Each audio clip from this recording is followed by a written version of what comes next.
Assalamualaikum warahmatullahi wabarakatuh.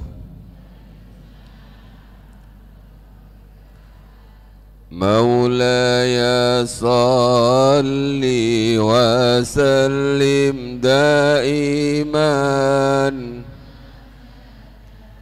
ala habibika khairil khalqi kullihim huwal habibul ladzi turja syafa'atuhu likulli hawlim minal ahwali muqtahami huwal habibul ladzi turja syafa'atuhu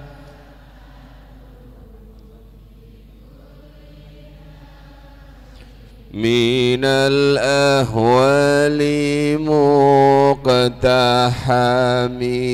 ya rabbi bil mustafa balligh maqasidana waghfir lana ma madha ya wasi'al karami ya rabbi bil mustafa balligh maqasidana waghfir lana ma madha ya wasi'al karami ya rabbi bil mustafa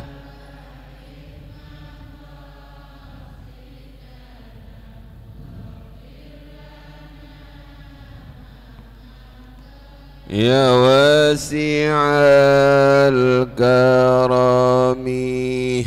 Sarang-sarang. Bismillahirrahmanirrahim. Subhanakallahumma Rabbana la ilma lana illa ma 'allamtana innaka antal alimul hakim wa tub 'alaina innaka antat tawwabur rahim wa taqabbal minna innaka antas sami'ul alim wa 'allimna min ladunka ilman nafi'a ya dzal jalali wal ikram. Allahumma iftah lana hikmataka wanshur 'alaina rahmataka ya dzal jalali wal ikram. Rabbi shrah li sadri wa yassir li amri wahlul 'uqdatam min lisani yafqahu qawli birahmatika ya arhamar rahimin. Al-Fatihah. Ar-Rahmanir Rahim Maliki yaumiddin iyyaka na'budu wa iyyaka nasta'in ihdinas siratal mustaqim siratal ladzina an'amta 'alaihim ghairil maghdubi 'alaihim waladdallin amin. Bismillahirrahmanirrahim. Alhamdulillahi rabbil alamin. Wassalatu wassalamu ala asyrafil anbiya'i wa afdalil mursalin Sayyidina wa habibina wa syafi'ina wa qurrati a'yunina Muhammadin wa ala alihi wa ashabihi wa tabi'in wa man tabi'ahum bi ihsanin ila yaumiddin amma ba'du. Faqad qala ta'ala fi kitabihil karim a'udzu billahi minasy syaithanir rajim. Qalu subhanaka la ilma lana illa ma 'allamtana innaka antal alimul hakim. Allahumma nawwir qulubana wa quluba ahlina wa auladina wa jami'i man talaba fi ma'hadina wa quluba jami'i man jalasa fi majlisina hada wa sami'a wa nadhara majlisana hada binuri hidayatika kama nawwartal arda binuri syamsika abadan abada birahmatika ya arhamar rahimin. Nawwir qulubana wa qulubahum ya rab binuril ma'rifah wa ilmil mukashafah wal basirah wal iman wal islam. Ya Fattah ya Alim iftah qulubana wa qulubahum bifutuhil arifin. Amin amin ya rabbal alamin. Hadratal muhtaramin, para alim, para kiai, para ibu nyai, para tokoh seluruh takmir masjid ingkang sangat dalem mulyakaken, seluruh jamaah pengawasan rutin wisata rohani Masjid Al-Falah ingkang kula mulyakaken. Tidak ada yang paling harus kita lakukan dalam mengawali kehidupan ini, mengawali hari ini, kecuali ungkapan syukur kepada Allah Subhanahu wa ta'ala. Berapa banyak orang yang pagi ini tidak diberi nikmat kados panjenengan. Berapa banyak orang yang hari ini mengalami kesedihan, mengalami kesusahan, ada yang sakit dan lain sebagainya. Sedangkan kula kali panjenengan dibangunkan oleh Allah, kemudian digerakkan untuk wudu, digerakkan untuk sholat subuh, digerakkan untuk wiridan, dilangkahkan kakinya oleh Allah menuju rumah yang mulia ini, rumahnya Allah di muka bumi ini. Kemudian kula kali panjenengan didudukkan di rumahnya yang mulia ini, dalam majlis yang sangat mulia ini, untuk sama-sama taqarrub kepada Allah, mencari bekal menuju kepada Allah. Maka ini adalah kenikmatan yang amat sangat luar biasa besarnya. Kewajiban kula kali panjenengan namung sekedar mengungkapkan syukur kepada Allah. Alhamdulillah, alhamdulillah, alhamdulillah. Dengan syukur yang kita ungkapkan dari dalam hati yang paling dalam, dengan penuh penyadaran, maka nikmat-nikmat yang Allah berikan kepada kita tidak akan diambil, tidak akan dicabut oleh Allah. Justru dengan syukur tersebut akan mendatangkan kenikmatan-kenikmatan yang lain. Syukur yang kita ungkapkan kepada Allah itu hanya terhadap nikmat yang kita sadari. Padahal nikmat yang tidak kita sadari itu jauh lebih banyak. Wa in ta'uddu ni'matallahi la tuhsuha. Sehingga baginda Nabi ketika ditanya oleh Sayyidina Bilal, saat semalam suntuk Nabi melakukan ibadah kepada Allah, sampai-sampai kaki Nabi bengkak karena berdiri sholat malam, mata beliau juga bengkak karena menangis kepada Allah. Semalam suntuk beliau terus beribadah.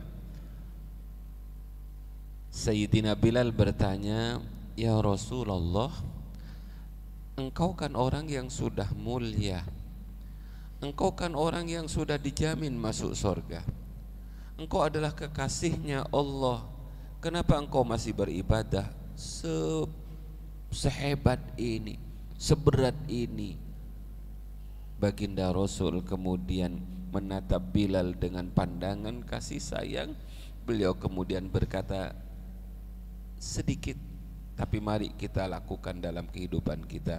Ya Bilal, afala uhibbu an akuna abdan syakura, afala uhibbu an akuna abdan syakura. Apakah saya tidak senang?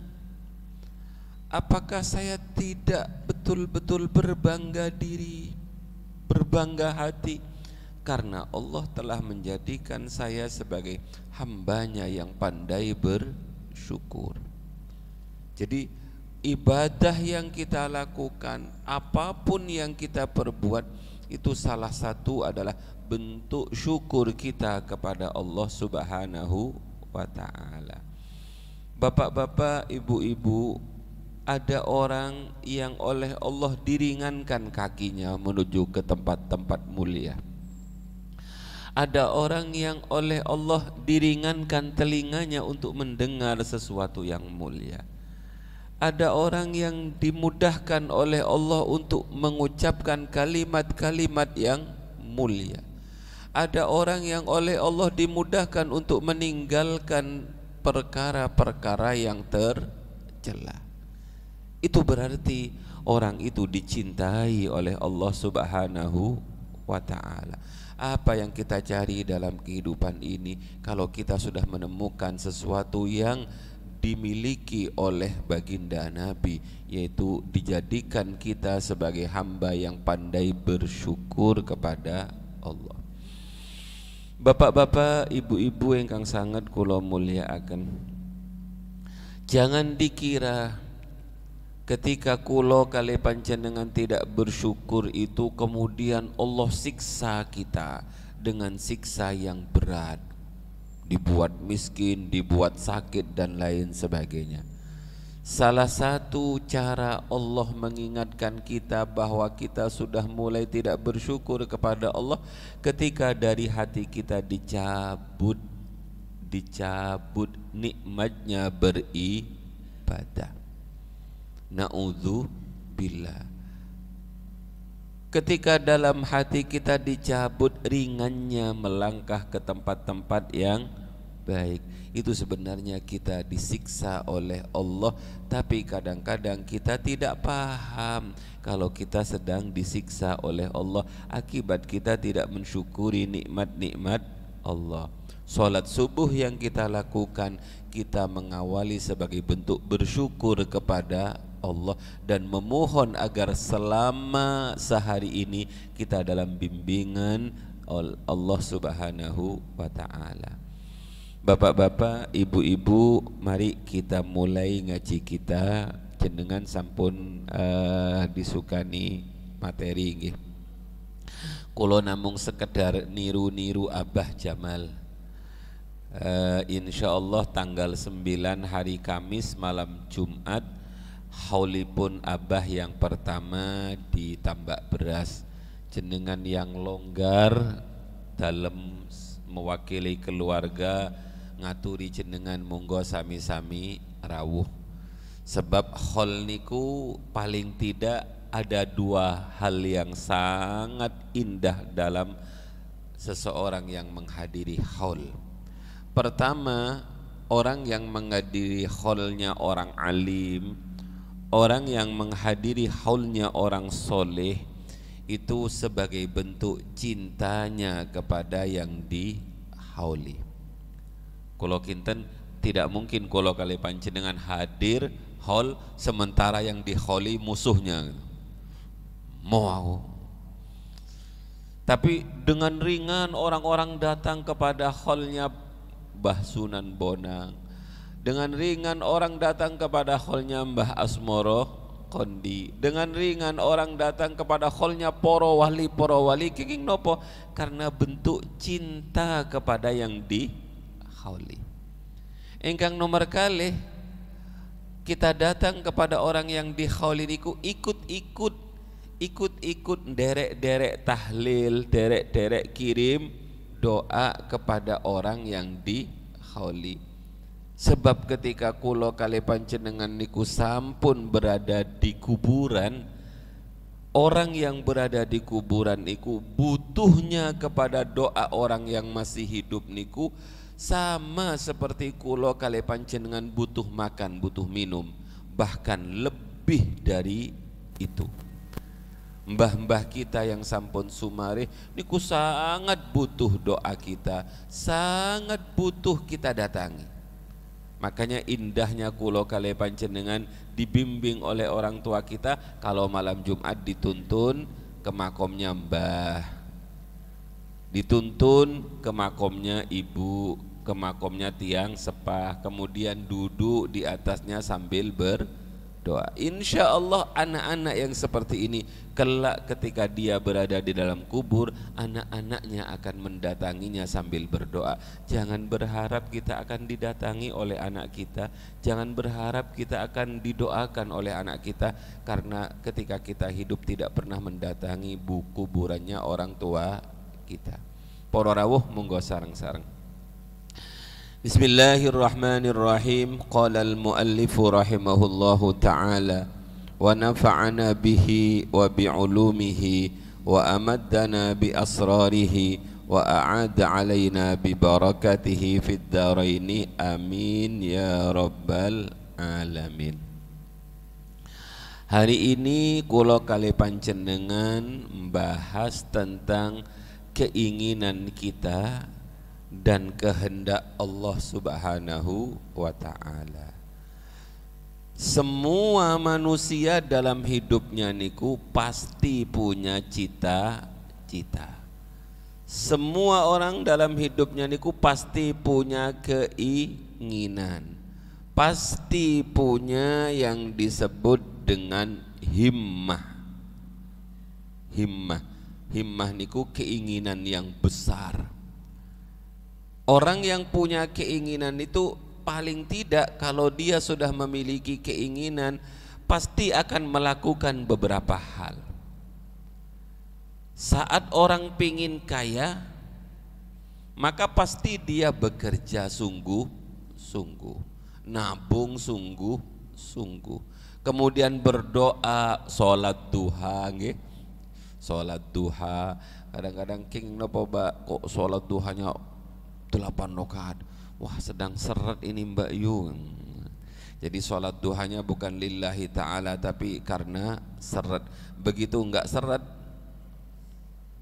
wis gak sholat duha. Berarti langkung saya pun diseret kali boten seret. Monggo dijawab estu. Jenengan rezekinya seret kemudian sholat duha 8 rakaat bahkan ditambahi 12 rakaat. Begitu rezekinya lancar gak sholat duha blas. Saya pun saya seret napa saya lancar. Makanya Allah paham kalau kalian panjenengan itu gak dilancarkan, terus kadang-kadang satu saat dibuat seret kenging napa ben sholat duha. Sholat duha ben lancar. Niku yang timbul dari keinginan. Ada orang yang ingin memiliki anak yang soleh, maka dari keinginan yang tinggi untuk memiliki anak yang soleh niku pasti orang niku akan muncul yang disebut dengan ikhtiar, usaha. Pripun usahanya? Secara dohir dipilihkan kawan-kawan yang baik, kemudian disekolahkan di tempat yang baik, syukur-syukur dipondokkan, kersani ningali bagaimana caranya kiai hidup. Mantun niku berdoa, didoakan siang malam, niku namanya keinginan yang luhur. Tapi kalau keinginan itu bapak-bapak ibu-ibu enggak kuat, keinginan niku biasa-biasa, biasanya mau sekedar keinginan, tidak diikuti dengan usaha maksimal, tidak diikuti dengan doa yang maksimal. Niku namanya keinginan yang lemah. Jadi keinginan niku wonten kalih, ada keinginan yang kuat, ada keinginan yang lemah. Lah, hari ini kita akan membahas tentang keinginan kita. Ibnu Athaillah As-Sakandari dawuh sawabikul himami la takhriku aswarul aqdari. Keinginan-keinginan yang menggebu, yang kuat, yang menancap ke dalam hati, di mana dari keinginan tersebut muncul usaha, muncul doa, muncul tawajjuh, Bagaimanapun besarnya keinginan kulo kali panjenengan, tapi tidak akan mampu menembus tirai tabir takdiripun Allah. Bapak-bapak, ibu-ibu, kalau Nabi niku punya yang disebut dengan karomah, kalau wali Nabi punya yang disebut dengan mukjizat, wali punya yang disebut dengan karomah. Orang-orang soleh ahli ibadah niku punya yang dinamakan ma'unah. Orang-orang jahat, penyihir dan lain sebagainya niku punya kelebihan yang disebut dengan ihanah atau istidraj. Lah, ketika Nabi Muhammad sallallahu alaihi wasallam bersama dengan para sahabat, kehausan seluruh sahabat, di sisi lain haus butuh minum, di sisi yang lain butuh untuk wudhu, padahal air hanya 1 bak. Nabi ingin sekali bagaimana agar air ini cukup untuk diminum, cukup untuk dibuat wudhu. Maka Nabi memasukkan telunjuknya ke dalam air tersebut. Seluruh sahabat minum, seluruh sahabat wudhu, dan air niku tidak habis. Niku namanya mukjizat. Lah, mukjizat yang terjadi yang dimiliki oleh baginda Nabi niku bapak-bapak bukan karena kesaktian telunjuknya Nabi, tapi niku memang sudah ditulis dalam garis takdiripun Allah yang diberikan bersamaan dengan telunjuk baginda Nabi. Ketika Nabi Musa dikejar oleh Fir'aun, Nabi Musa kemudian memukulkan tongkatnya sehingga laut terbelah menjadi 2. Beliau lewat. Begitu Fir'aun dan para tentaranya niku berada di tengah-tengah, Nabi Musa sudah sampai di pinggir pantai. Yang dilakukan oleh Nabi Musa memukulkan tongkat itu lagi sehingga laut yang terbelah kembali menjadi bercampur, sehingga terkuburlah hidup-hidup siapa niku Fir'aun dan kawan-kawannya. Lah, memecah napa niku laut menjadi terbelah, kemudian menjadikan laut niku kumpul lagi, niku namanya mukjizat. Lah, mukjizat itu memang sudah ditakdir oleh Allah terjadi pada hari itu, jam segitu dilewatkan tongkatnya Nabi Musa. Ada seorang perempuan ketemu dengan seorang pemuda, kemudian pemuda itu mengatakan, "Mbah, badhe tindak pundi jenengan?" "Anu nak, terserah Allah." Pemuda itu kemudian berkata, "Mbah, kenapa jenengan kok tidak punya tujuan? Setiap orang itu harus punya tujuan." "Nah, sering saya dalam hidup ini punya tujuan, tapi kadang-kadang saya tidak sampai kepada tujuan itu, justru sampai kepada tempat yang lain. Tujuannya kadang-kadang ke barat, tapi tiba-tiba oleh Allah dibengkokkan ke utara atau ke selatan." Terus mbah niku, "Kalau sampean mau kemana?" "Saya mau ke tempat sana, Mbah." "Mau apa ke sana?" "Saya pingin mendapatkan bantuan dari orang tersebut." Kemudian si mbah niku mengatakan, "Apakah tidak cukup Allah yang membantu kamu? Kenapa kamu tidak menghaturkan seluruh kebutuhannya kepada Allah?" Tersentak pemuda niku kemudian berkata, "Matur nuwun Mbah, jenengan telah mengingatkan kula." Karena saking senengnya diingatkan, pemuda niku kemudian merogoh kantongnya, memberikan beberapa uang yang dia bawa kepada mbah-mbah tersebut. Apa jawabnya mbah-mbah niku? "Lah, kenapa kamu memberikan uang? Dari mana uang itu?" "Mbah, saya di Tuban itu dekat hutan. Setiap hari saya pergi ke hutan mencari kayu bakar, kemudian saya bawa ke pasar, inilah hasilnya. Ini rezeki yang halal, Mbah." Kali perempuan itu tidak diterima uang tersebut, tapi kemudian perempuan niku menghadapkan dirinya kepada Allah, ya Allah, kula butuh yotro. Tiba-tiba ketika dibuka tangannya, tumpukan uang emas ada di tangannya. Lah, ketika dia menghadap sungguh-sungguh memohon kepada Allah, niku namanya sawabikul himam, keinginan yang kuat dari seorang wali perempuan. Lah, kemudian tangannya ada uangnya, niki namanya takdir dari Allah. Bapak-bapak, ibu-ibu ingkang sangat kula mulyakaken, setiap sesuatu keistimewaan yang terjadi pada seseorang itu sebenarnya bukan karena keinginan yang besar dalam dirinya itu, tapi niku takdiripun Allah. Lah kula kali panjenengan sakniki gampilipun, kalau kita sudah berikhtiar, kalau kita sudah berdoa, tapi ternyata Allah tidak memberikan apa yang kita inginkan, itu sebenarnya Allah sudah memberikan apa yang kita inginkan, tapi dalam bentuk yang lain. Makanya jangan putus asa.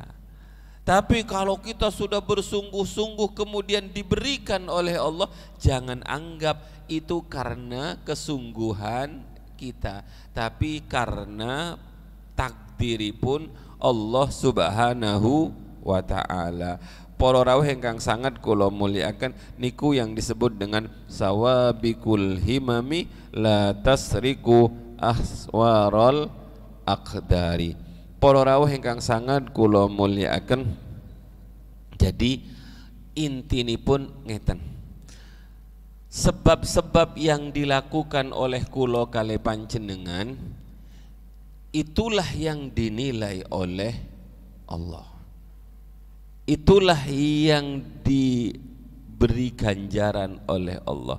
Jangan melihat hasil. Para rawuh dalam hikmah sebelumnya, Asy-Syaikh Ibnu Athaillah niku bercerita bahwa untuk urusan rezeki niku wonten dua makom, wonten dua cara.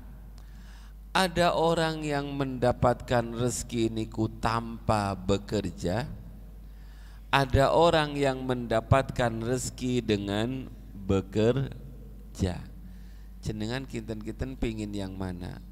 Bekerja nopo tanpa bekerja? Tanpa bekerja. Lah yang tanpa bekerja itu namanya makomnya disebut tajrid, sedangkan yang bekerja disebut dengan makom kasab. Lebih mulia mana, Bu?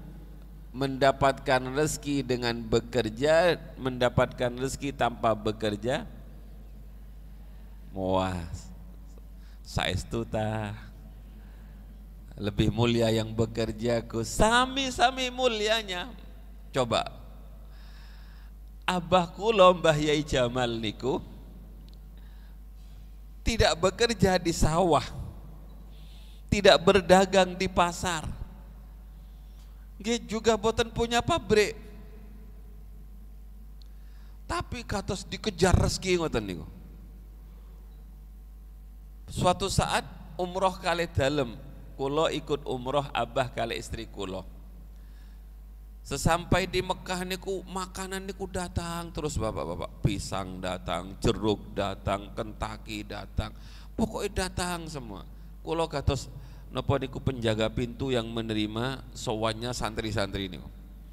Wah, gak pernah, pokoknya penuh terus kamar niku dengan pisang, dengan jeruk dan sae-sae. Suatu saat abah niku rawuh saking masjid, senyum kali kulo, kali istri kulo, kali anak kulo. Ada kejadian aneh nak pada cucunya niku. Tadi ketika mbah selesai sholat, didorong oleh Hadik, dikejar oleh perempuan tua tinggi besar hitam. Ngejar-ngejar, Pak Jamal, Pak Jamal, Pak Jamal. kok kenal aku orang itu. Kemudian ngeluarkan uang dolaran diserahkan ke pangkuan saya, langsung pergi. Dalam hati kula, wah kok nggak salah alamat ke mantunya saja gitu. Saya kadang-kadang bingung, katanya Abah, di mana-mana seperti ini, di mana-mana seperti ini. Kemarin ketika saya berangkat di Juanda itu ada orang yang nitip cek kepada saya. Tak lihat ceknya itu 70 juta. Kok enggak ke mantunya dalam saya? Niku Abah tidak bekerja, rezekinya datang. Kulo kali panjenengan bekerja baru dapat rezeki. Maka kulo tanglet sekali lagi, lebih mulia sinten, kulo napa Mbah Yai Jamal? Tadi lebih mulia yang bekerja. Bapak-bapak, ibu-ibu, orang niku punya tugas masing-masing. Karena Mbah Yai Jamal niku dibutuhkan oleh masyarakat, memberikan pengajian, memberikan pengayoman, memberikan doa, memberikan bimbingan. Akhirnya oleh Allah tidak disibukkan dengan urusan dunia. Makomnya ditaruh di makom tajrid, rezekinya datang tanpa bekerja karena beliau dibutuhkan untuk hal yang lain. Sami-sami mulianya, kedua-duanya sami-sami mulianya. Yang makom tajrid itu mulia, yang makom kasab itu mulia. Kenapa yang makom bekerja itu mulia? Karena suatu saat Kanjeng Nabi niku jalan-jalan dengan para sahabat. Begitu beliau jalan-jalan dengan para sahabat, tiba-tiba Nabi mengatakan berhenti, berhenti. Lantas Nabi turun dari untanya, turun ke sawah. Ada orang yang sedang macul, namanya sahabat Sa'ad.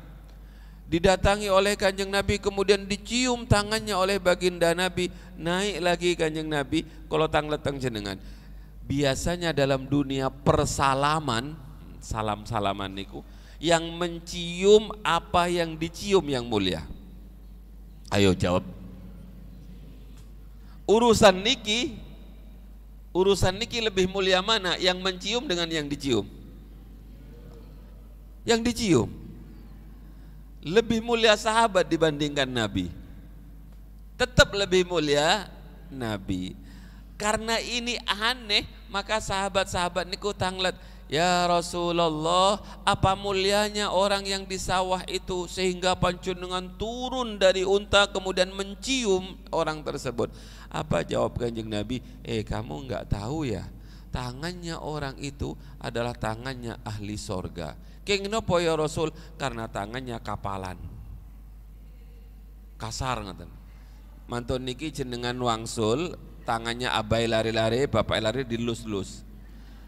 Kalau kasar jenengan berkata, alhamdulillah bapak jenengan niki ahli sorga, katanya kusolek. Ciri-cirinya ahli sorga niku tangannya kapalan.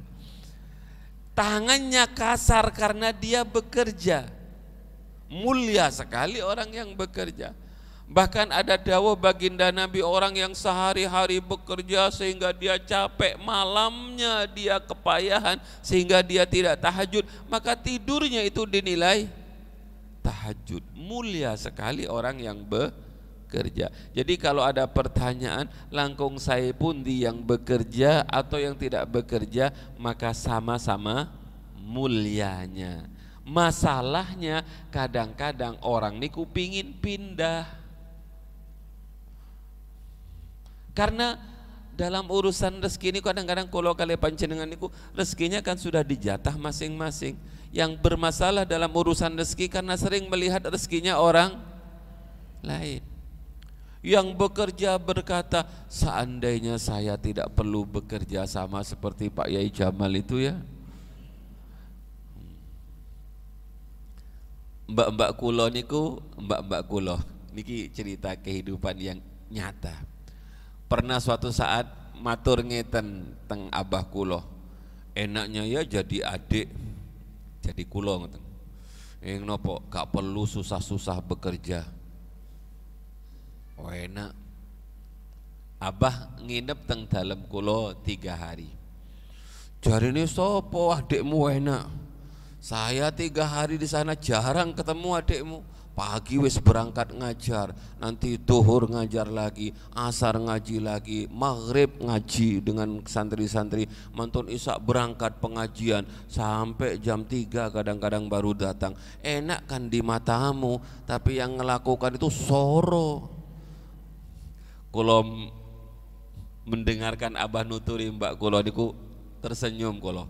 Apa gantian, kata Abah? Gantian pripun mbah? Sampean di tempatnya adiknya ben di tempat sampean, sekali-kali tukar-tukar tempat. Nggih boten saged, karena tempatnya sudah diatur oleh Allah Subhanahu wa ta'ala. Maka kembali kepada pertemuan, hidup itu hanya sekedar mensyukuri nopo yang diatur oleh Allah. Maka insya Allah yang diatur oleh Allah nikulah yang terbaik.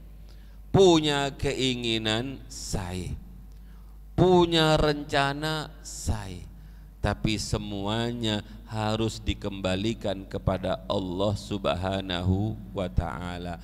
Kalau gagal sebenarnya bukan gagal, Allah sudah memberikan kesuksesan yang lain.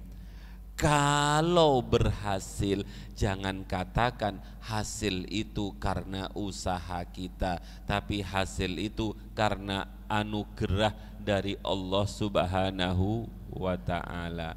Bapak-bapak, ibu-ibu ingkang sangat kula mulyakaken.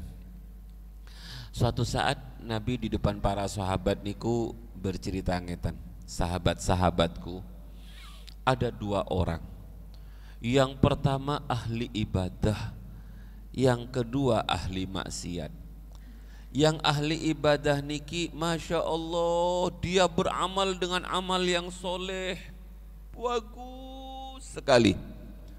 Saking bagusnya amalnya, antara dia dan sorga itu tinggal melompat, saking cedai kali sorga. Tapi tiba-tiba di akhir hayatnya dia su'ul khotimah, masuklah dia ke neraka. Para sahabat nunduk semua. Yang kedua ada orang yang ahli maksiat, wis pokoknya ahli maksiat, setiap hari dia melakukan maksiat.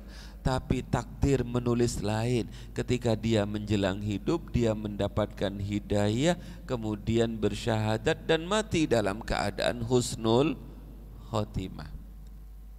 Cerita niki sebenarnya jangan dianggap sepele. Ini sebenarnya ada pelajaran yang tersembunyi. Jangan bangga dengan ibadah yang kita lakukan, sebab akhir dari perjalanan kita belum pasti.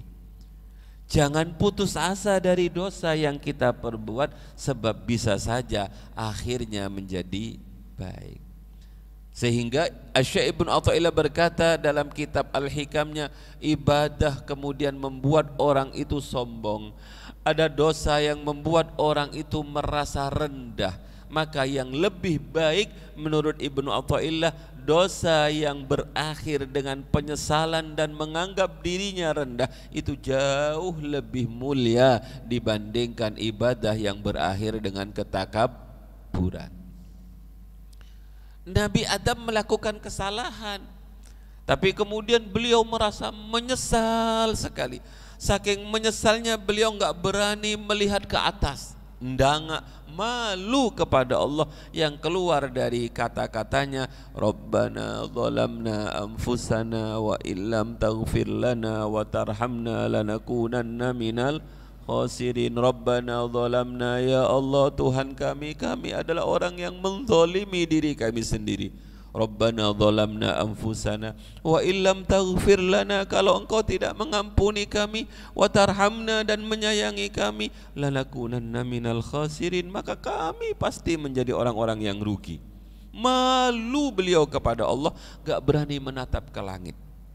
Niki namanya dosa yang berakhir dengan penyesalan, merasa rendah, merasa hina di hadapan Allah. Sedangkan iblis itu luar biasa bapak-bapak, ibadahnya luar biasa lamanya, tapi kemudian iblis mengatakan saya lebih mulia dibandingkan Adam.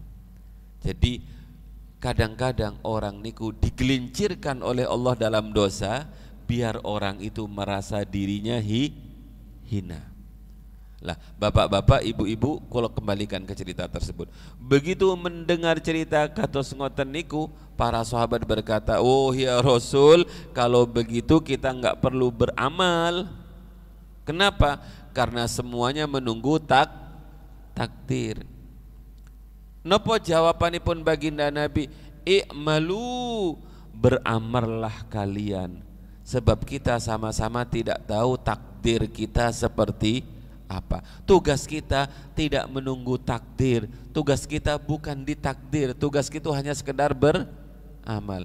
Kemudian Nabi dawuh ngeten, bapak-bapak, kullun muyassarun lima khuliqalah. Semua orang itu dimudahkan oleh Allah untuk apa dia diciptakan. Takdirnya seperti apa niku biasanya wonten tanda-tandanya. Orang yang rajin ibadah, orang yang rajin sholat, orang yang ahli silaturrahim, niku berarti dimudahkan oleh Allah untuk husnul khotimah. Garisnya ngoten. Tapi untuk mengatakan agar kita tidak berbangga-bangga dengan ibadah kita, jangan mengatakan aku pasti husnul khotimah iki. Jangan, kita tetap harus tawadhu, sebab saya orang yang ahli ibadah pasti aku husnul khotimah. Keyakinannya husnul khotimah niku leres. Tapi membanggakan ibadah yang akan menyebabkan dia husnul khotimah niku yang bermasalah. Para rawuh ingkang sangat kula mulyakaken, demikian juga kalau orang niku pingin ditakdir kali Allah suul khotimah, biasanya wonten tanda-tandanya. Tanda-tanda umum, orang ini kalau asar jarang sholat, padahal asar itu adalah akhir dari perjalanan siang hari. Asarnya diundur-undur, kadang-kadang nggak dilakukan dengan kesusu. Siapa yang meremehkan sholat asar, biasanya itu adalah tandanya orang itu su'ul khotimah, na'udzubillah. Para rawuh ingkang sangat kula mulyakaken niki, wa ma tasyauna illa ayyasha Allahu rabbul alamin, dan kamu tidak dapat menghendaki menempuh jalan itu kecuali apabila dikehendaki oleh Allah. Sampun ingkang nomor kalih kula percepat. Arih nafsaka minat tadbir, fama qama bihi ghairuka anka la takum bihi li nafsika. Kula terjemahkan mawon.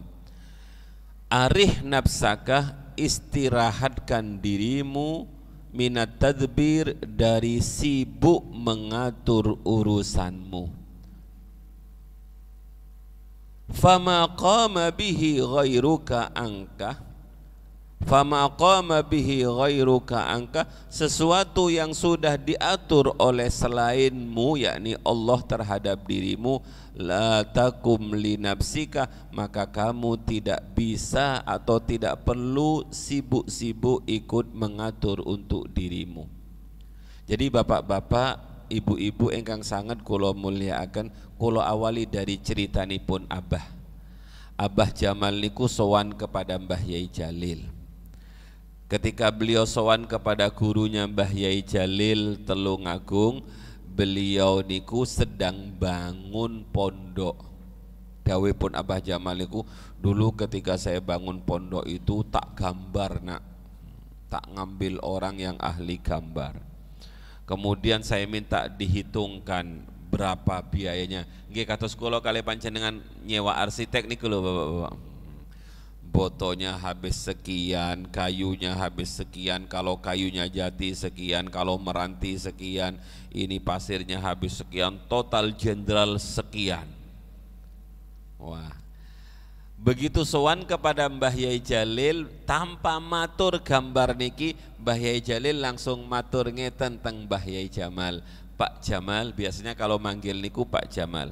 Pak Jamal, orang bangun rumah, bangun masjid, bangun pondok itu memang harus direncanakan. Ini namanya tadbir, merencanakan. Tapi rencananya jangan terlalu dipikir. Bukunya, gambarnya sudah ada. Mantun niku ditutup Pak Jamal bukunya, pasrahkan kepada Allah. Nih boten dipasrahkan jenengan pasti capek Bu. Besok tukangnya dari mana bayarnya?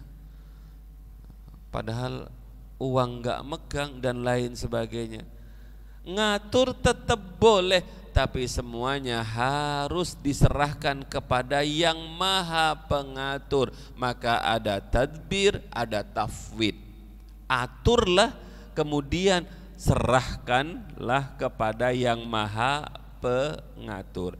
Lah tadbir niku bapak-bapak wonten kalih, mengatur niku wonten dua jenis. Ibu-ibu kan ahli ngatur nggih, ngatur menu dan lain sebagainya, ngatur belonjo dan lain sebagainya, ngatur bajunya anak dan lain sebagainya, ngatur jadwal kegiatan dan lain sebagainya. Ngatur niku wonten kalih. Ada ngatur yang mendekatkan diri kepada Allah, mengatur sesuatu yang menjadikan diri kita dekat kepada Allah. Kita mengatur nanti insya Allah anak kita akan begini di program bapak-bapak ibu-ibu. Katos Masjid Al-Falah niku ngatur besok siapa yang akan berceramah. Nanti akan ada keluar bareng niku namanya di program diatur. Tapi setelah diatur ngoten niku belum tentu yang direncanakan itu bisa terlaksana tanpa kehendak dari Allah. Lah ngatur-ngatur untuk hal yang mendekatkan diri kepada Allah niku disebut dengan tadbir mahmud. Napa bapak-bapak? Tadbir mahmud, mengatur sesuatu yang mendekatkan diri kita kepada Allah. Itu boleh, sangat boleh, dan itu memang harus. Karena tanpa perencanaan biasanya amburadul bapak-bapak. Diatur. Jenengan disukani belanja kali bapak ibu lari-lari satu bulan niku 100 juta. Ketitian nggih. Kakean. Oh boten dikurangi menjadi nolnya dikurangi menjadi 10 juta ngeten nggih. Tasik kekadahan Bu. Pinten sih jenengan niku? 10 juta. Oh kurangi nolnya malih menjadi 1 juta. 1 juta 1 juta sebulan nggih. Oh, maka jenengan kedah pinter ngatur. Kebutuhan ini kan.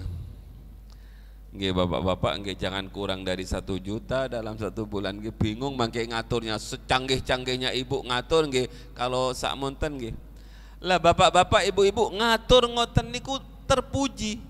Yang sekian untuk biayanya anak sekolah, yang sekian untuk ke dokter, yang sekian untuk facial, yang sekian untuk skincare dan lain sebagainya. Bapak-bapak gak paham. Ngatur-ngatur ngoten niku namanya ngatur-ngatur yang terpuji.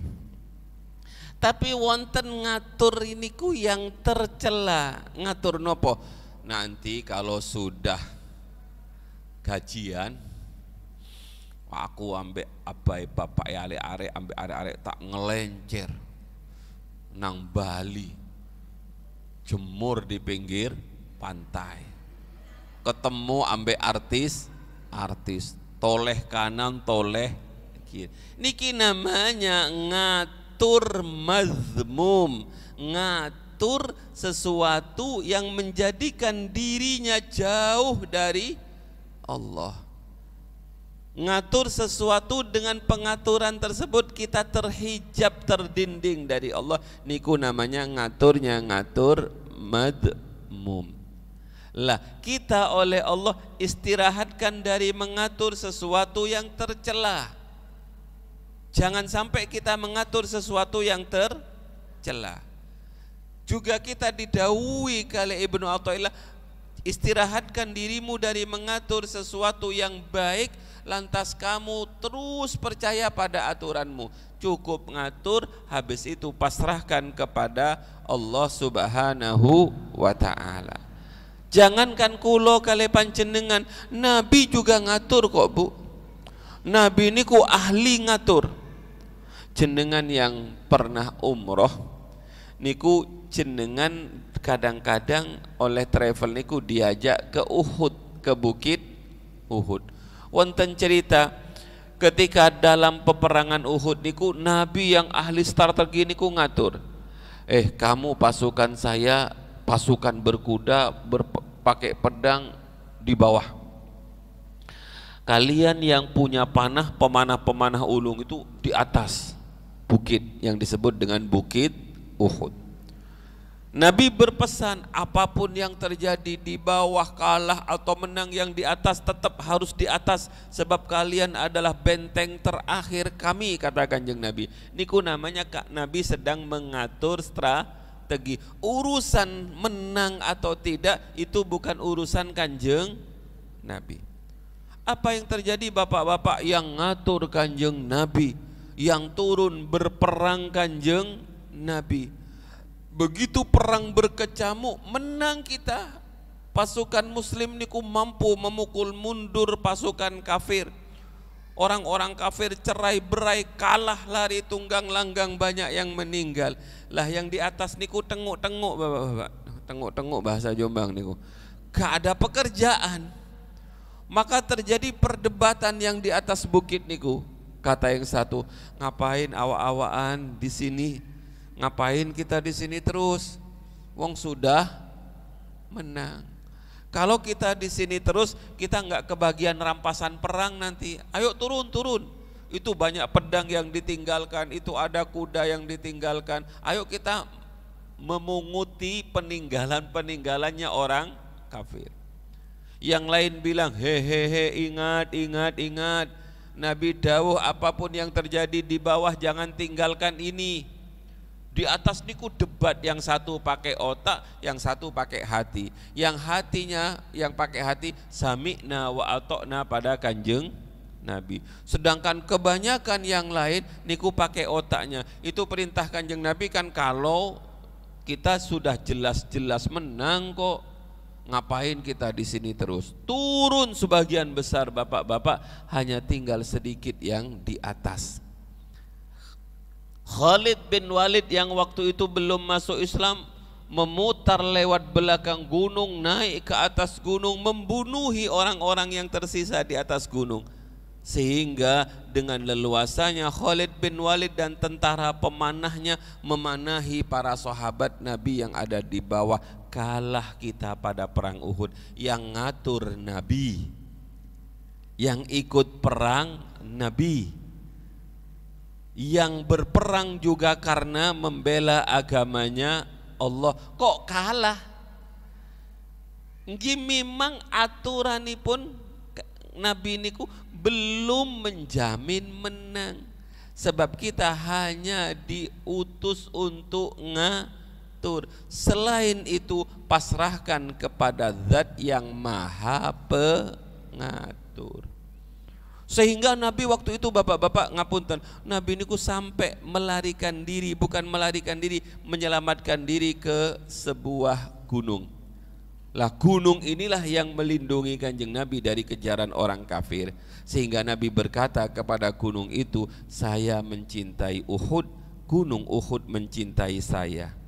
Karena saking cintanya gunung Uhud kepada Kanjeng Nabi, melindungi Kanjeng Nabi, maka kelak gunung Uhud itu ikut bersama Kanjeng Nabi masuk surga. Niki maksud kula, ngatur tetap ngatur, sebatas ngatur, dan yang diatur adalah hal-hal yang baik.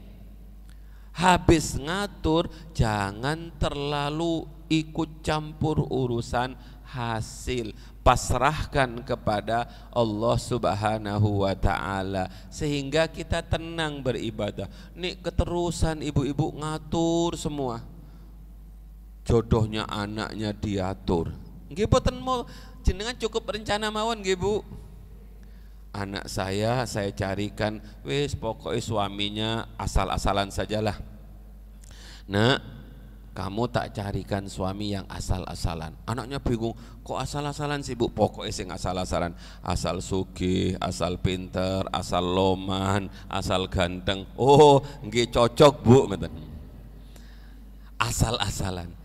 Lah kriteria niku tetap harus ada Bapak-bapak, tapi kemudian serahkan kepada Allah. Kadang-kadang hasilnya sesuai dengan rencana, tapi kadang-kadang hasilnya tidak sesuai dengan rencana karena Allah punya rencana yang lebih baik.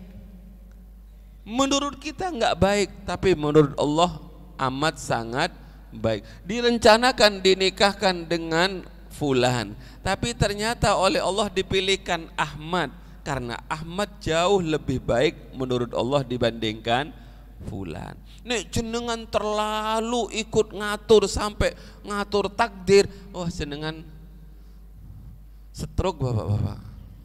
Maka hari nafsaka minat tadbir ini menghindari stroke, gak usah kakean ngatur. Sing penting sudah merencanakan sesuatu yang baik, kemudian serahkan kepada Allah.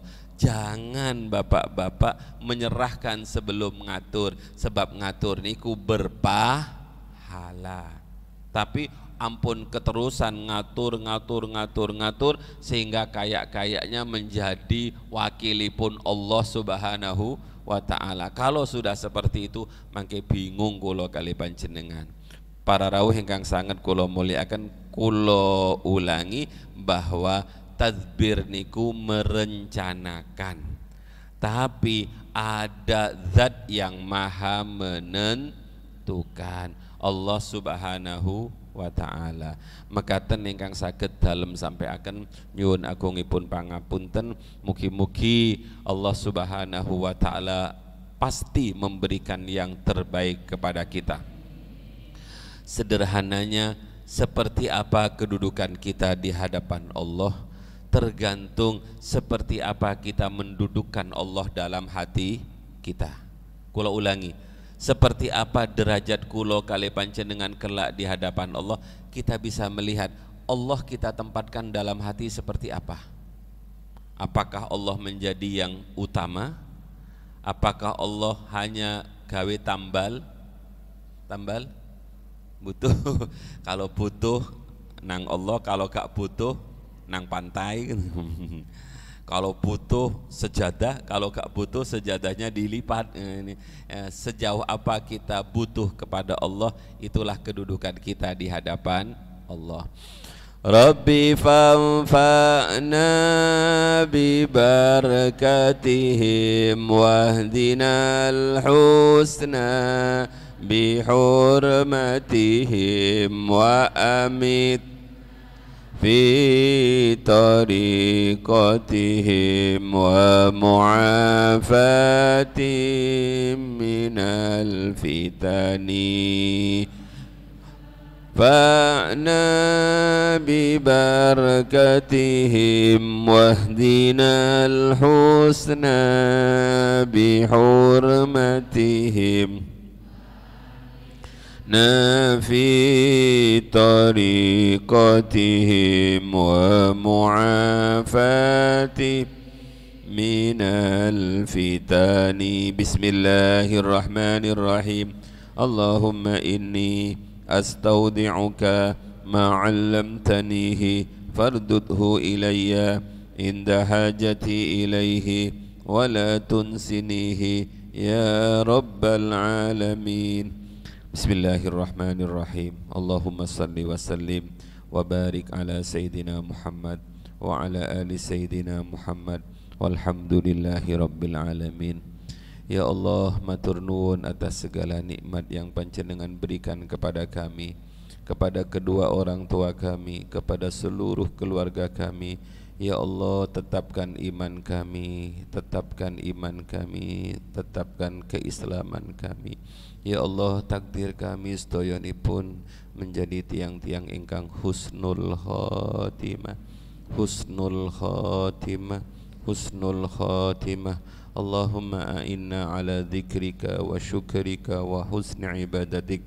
Rabbi auzi'ni an ashkura ni'mataka allati an'amta alayya wa ala walidayya wa an a'mala salihan tardah wa aslih li fi dhurriyyati inni tubtu ilaik wa inni minal muslimin. Rabbana atmim lana nurana waghfir lana innaka ala kulli syai'in qadir. Rabbana atina fid dunya hasanah wa fil akhirati hasanah wa qina adzabannar wa adkhilnal jannata ma'al abrar. Ya Aziz ya Ghaffar ya Rabbal alamin. Tahhir qulubana minal aghyar. Subhana rabbika rabbil izzati amma yasifun wa salamun alal mursalin walhamdulillahi rabbil alamin. Ala niyatil qubul wa husulil ma'mul ila hadratir rasul.